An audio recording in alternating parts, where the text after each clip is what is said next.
श्रीमद् भागवत महापुराण में आए हुए सभी भक्तजन महापुरुष, गंगा यमुना के समान पवित्र मेरी माता बहनें, सभी ग्राम देवता, वास्तु देवता, स्थान देवता, ब्राह्मण देवता, संत समाज और जहां तक भी इस ध्वनि यंत्र के द्वारा मेरी आवाज पहुंच पा रही हो, उन सभी प्रभु प्रेमियों हरि भक्तों के चरणों में हाथ जोड़ के प्यार भरा राधे राधे।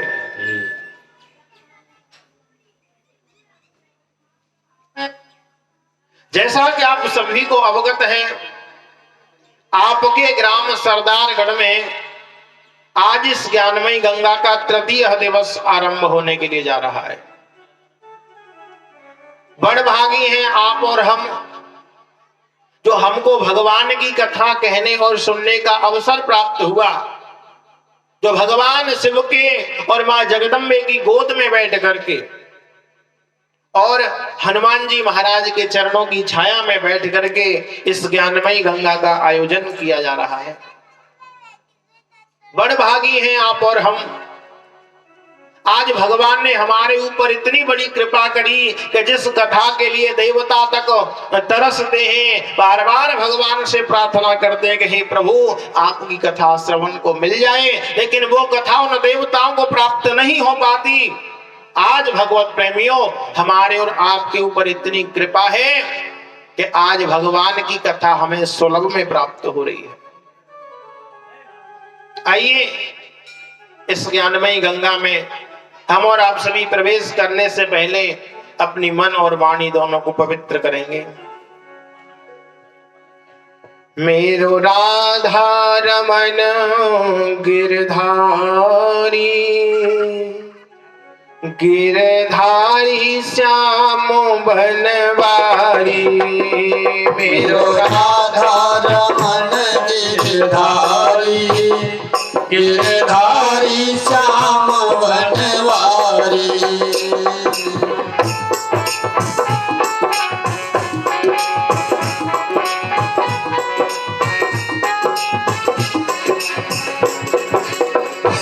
मेरो राधा रमन गिरधारी, गिरधारी श्याम बनवारी। मेरो राधा रमन गिरधारी, गिरधारी श्याम बनवारी। गिरधारी श्याम बनवारी, श्याम गिरधारी श्याम बनवारी, श्याम बनवारी श्याम, गिरधारी श्याम बनवारी, श्याम गिरधारी श्याम। मोए लगी रही आस तुम्हारी, गिरधारी श्याम बनवारी। मेरो राधा रमन गिरधारी, गिरधारी श्याम बनवारी। जय हो।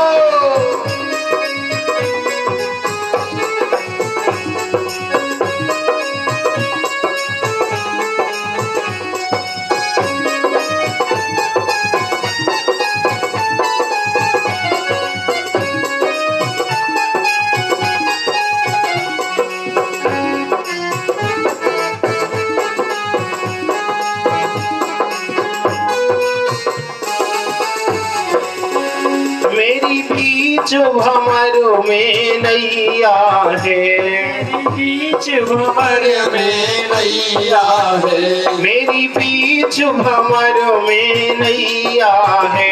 मेरी बीच भंवर में नैया है। प्रभु तुम बिन कौन खिवैया है, प्रभु तुम बिन कौन खिवैया है। कान्हा बिन कौन खिवैया है, मोहन बिन कौन खिवैया है। मोए लगी रही आस तुम्हारी, गिरधारी श्याम बनवारी। मेरो राधा रमन गिरधारी, गिरधारी श्याम बनवारी। जय हो।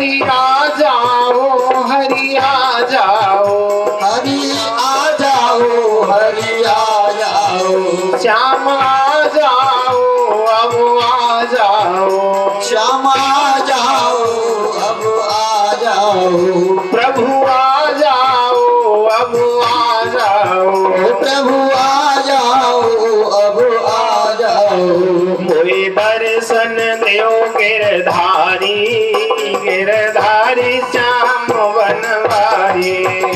मेरो राधा रमन गिरधारी, गिरधारी श्याम बनवारी, हो गिरधारी श्याम बनवारी, गिरधारी श्याम बनवारी, हो गिरधारी श्याम बनवारी। गिरधारी श्याम बनवारी, हो मेरो राधा रमन गिरधारी, गिरधारी श्याम बनवारी। मेरो राधा रमन गिरधारी, गिरधारी श्याम बनवारी।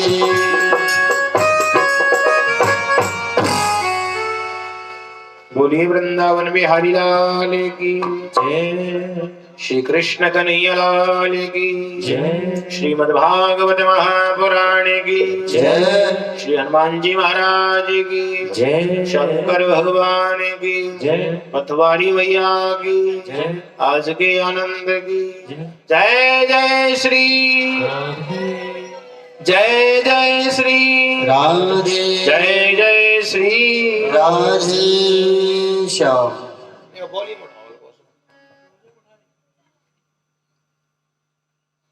तो हमारे परीक्षित जी महाराज पुनः बताएंगे कल कथा में किस जगह पर विराम लगा हुआ था।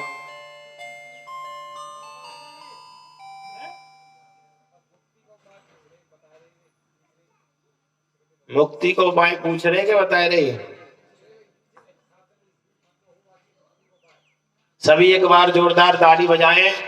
आप ऐसे ही भाव से कथा श्रवण करते रहें, क्योंकि श्रीमद् भागवत की कथा भक्तो अमृत है, और जब जो व्यक्ति अमृत का पान करता है तो वो अमर हो जाता है।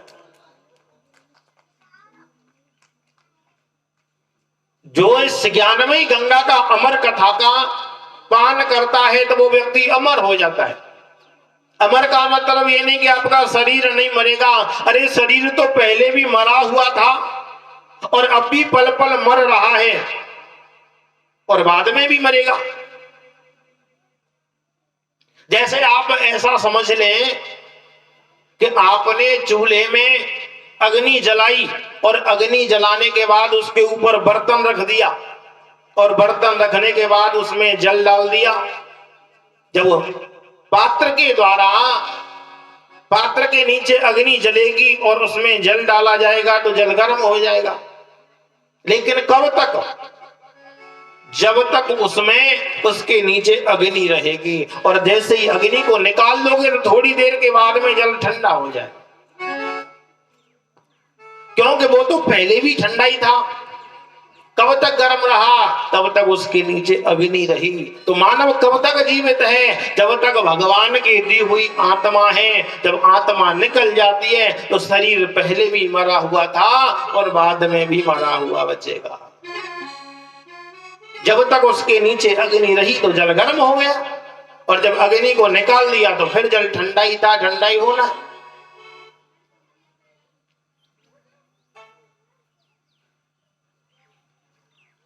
आदरणीय श्री सुखदेव स्वामी मंच पर मंचासीन हुए। ज्ञान मार्ग और भक्ति की कल चर्चा हुई कि किस प्रकार का ज्ञान का मार्ग होता है, किस प्रकार की भक्ति का मार्ग होता है। आदरणीय राजर्षि परीक्षित ने कहा कि हे प्रभु, केवल इतना बताओ कि जिस व्यक्ति को 7 दिन में मरना उसे क्या करना चाहिए। परीक्षित ने ये नहीं कहा कि मुझे 7 दिन में मरना है, उन्होंने कहा कि जिसको 7 दिन में मरना है क्या करना चाहिए। अरे 7 दिन में तो ये विश्व जन्म लेता है, 7 ही दिन में विश्व खत्म हो जाता है। आज सुनकर के सुखदेव जी गदगद हो गए कि तुमने मानव की भलाई के लिए, संसार की भलाई के लिए कितना सुंदर प्रश्न किया है।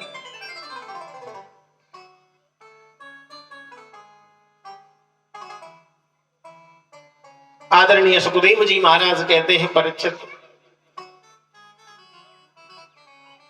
मैं तुमको एक ऐसी कथा श्रवण कराता हूं जिसको सुनने के बाद में व्यक्ति के हृदय में ये अहंकार दूर हो जाता है कि मैं कुछ नहीं हूं और मेरा कुछ नहीं है।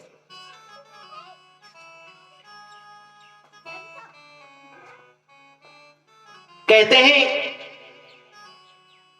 परीक्षित जी महाराज ने हाथ जोड़े, कहने लगे, भगवान मुझे एक बात बताओ, सबसे पहले भगवान इस दुनिया को क्यों बनाते? दुनिया बनाने का प्रयोजन क्या है? इसमें दुष्ट भी होते हैं, धर्मात्मा भी होते हैं। यदि भगवान चाहे तो पापी को जन्म ही नहीं लेने दें।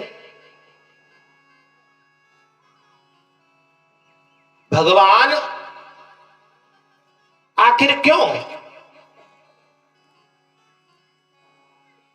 भगवान चाहे तो दुष्ट को जन्म ही नहीं लेने दें। तो एक बात बताओ, भगवान दुष्ट को क्यों जन्म देते हैं? भगवान केवल अपने भक्तों को ही जन्म दें? बोले नहीं, उनका नाम है करुणा निधान।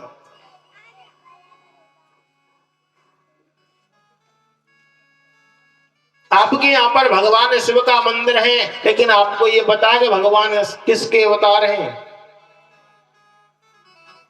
कि कर्पूर गौरम करुणावतार। भगवान शिव करुणा के अवतार हैं। उनमें इतनी करुणा है, इतनी करुणा है भगवान में, तो उस करुणा का वर्णन नहीं किया जा सकता।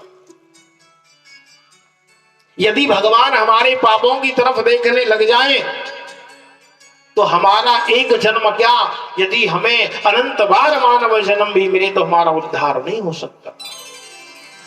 यदि भगवान हमारे पापों की तरफ देखने लग जाए तो। लेकिन भगवान एक बात कहते हैं, और बाबा गोस्वामी भी कह रहे हैं कि सन्मुख होए जीव मोए जबहि। सन्मुख होए जीव जग मोहि। जन्म कोटि अग, जन्म कोटि अग नासै तबहि।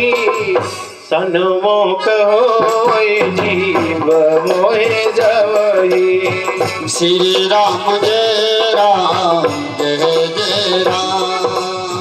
श्री राम जय राम जय जय राम।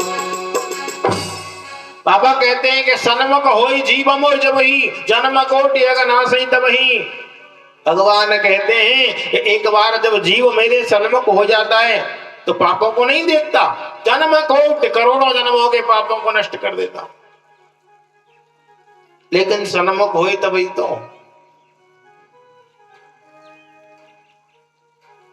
आजकल तो भगवान के मंदिर में प्रणाम करने में हमें शर्म लगती है। कोई हमारे बुजुर्ग है, उनसे हाथ जोड़ के राम राम करने में, नमस्कार करने में, प्रणाम करने में शर्म आती है।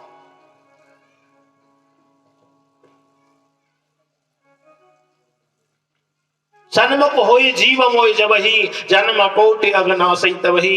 भगवान कहते हैं कि जब जीव मेरे सन्मुख हो जाता है तो करोड़ों जन्मों के पापों को एक क्षण में भस्म कर देता।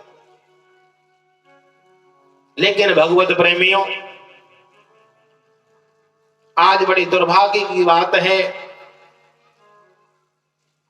कि लोग भगवान के सन्मुख होने में डर लगता है। भगवान के सन्मुख भी हर व्यक्ति नहीं हो सकता। जिस पर भगवान की कृपा नहीं होगी वो सन्मुख नहीं हो सकता।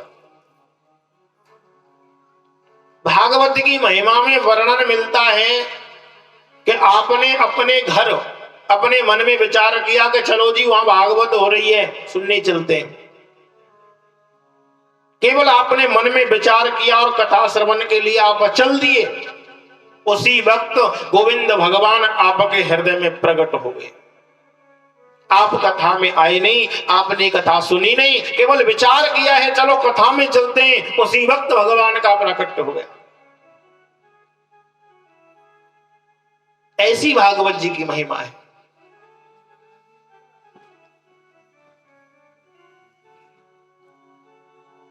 ही परीक्षित कहते हैं कि हे प्रभु, सबसे पहले ये बताओ कि भगवान दुनिया को क्यों बनाते हैं, कैसे बनाते हैं और बनाने का कारण क्या है। सुखदेव जी महाराज कहते हैं कि इस पृथ्वी पर सबसे पहले कुछ नहीं था, केवल जल ही जल था, नीर, अर्थात जल ही जल था। और भगवान नारायण क्षीर सागर में शयन कर रहे थे और जल में जब शयन कर रहे थे तो प्रभु के मन में आया, अरे मैं तो अकेला हूं, मैं एक से अनेक हो जाऊं। भगवान के मन में आया कि मैं एक से अनेक हो जाऊं। तो भगवान ने अपनी लीला के लिए सबसे पहले ब्रह्मा जी को बना दिया और ब्रह्मा के द्वारा अनेक देवता बने और देवता बनने के बाद में ब्रह्मा जी ने सृष्टि का सृजन किया। जैसे एक बालक बार बार मकान बनाता है, बार बार तोड़ लेता है, ऐसे ही भगवान के मन में आ गया कि चलो कोई बात नहीं, मैं भी थोड़ा सा खेल करता हूं। एक से अनेक हो गए।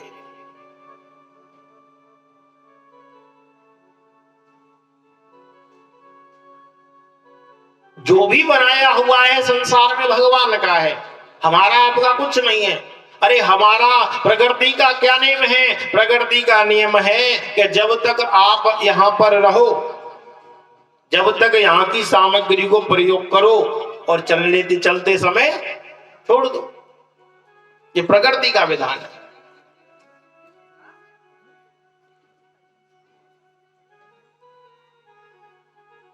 तो आदरणीय भगवान श्री सुखदेव जी महाराज कहते हैं, परीक्षित, जब भगवान के मन में अनेक होने की भावना जगी तो भगवान ने एक से अनेक हो गए और अनेक होने के बाद में भगवान ने हमको ये मानव शरीर दे दिया। बड़ी कृपा करी और कृपा करने के बाद में भगवान ने कहा कि केवल एक मनुष्य ही, मनुष्य ऐसा है जिसको अपने कर्म का फल मिलता है। हमारे यहाँ पर योनि कितनी होती है परीक्षित जी महाराज? योनि है हमारे यहाँ पर 84 लाख। 84 लाख योनि है। अब 84 लाख योनि की लिस्ट किसके पास में है?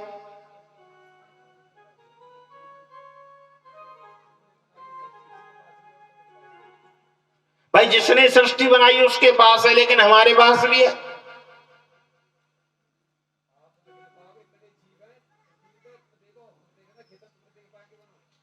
चौरासी लाख योनि कुछ योनियों में वास करती है। जैसे आपने देखा होगा स्वेदज, अंडज, जरायुज, स्थावर, यानी सबसे पहले जो जरायु के द्वारा उत्पन्न होने वाले जीव हैं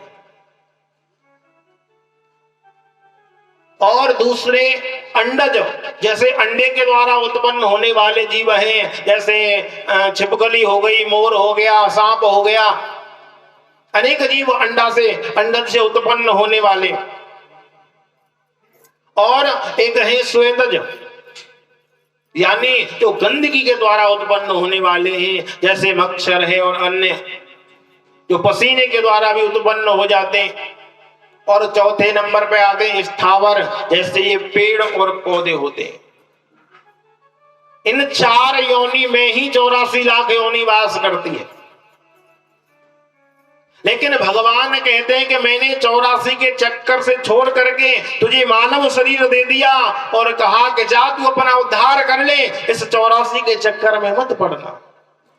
क्योंकि ध्यान रखना, एक मनुष्य ही ऐसा है जिसको कर्म का फल मिलता है, नहीं तो कोई योनि ऐसी नहीं जिसे कर्म का फल मिलता हो। केवल मानव शरीर ऐसा है जिसे कर्म का फल मिलता है, नहीं तो 84 लाख योनि में से और किसी को कर्म का फल नहीं मिलता, और तो सब भोग योनि है। वो तो अपने अपने कर्मों को भोग रहे हैं, वो सभी भोग योनि है। तो आज सुखदेव जी महाराज कहते हैं, परीक्षित, मानव वही श्रेष्ठ है। मानव कहने का उसी को अधिकार